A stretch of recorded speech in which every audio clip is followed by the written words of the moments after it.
నమస్కారం. ఈటీవీ 360కి స్వాగతం. ముందుగా ప్రధానాంశాలు. తిరుపతి దుర్ఘటనలో 5 అధికారులపై చర్యలు. న్యాయ విచారణ జరిపిస్తామన్న సీఎం చంద్రబాబు. తిరుపతి ఘటనపై ప్రజలకు పవన్ క్షమాపణ.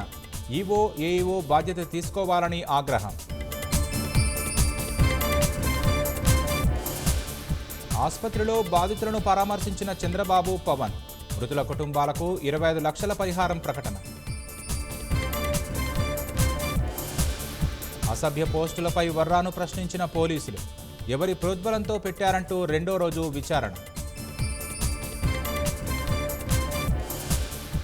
ఫార్ములా ఈ రేస్ కేసులో విచారణకు హాజరైన కేటీఆర్.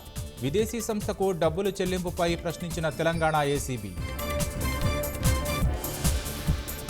భారతీయ సంప్రదాయం, సంస్కృతి వల్లే ప్రపంచవ్యాప్తంగా గౌరవం. వారసత్వాన్ని కాపాడుకోవాలని ప్రధాని మోదీ పిలుపు. లాస్ ఏంజల్స్లో అదుపులోకి రాని కార్ చిచ్చు.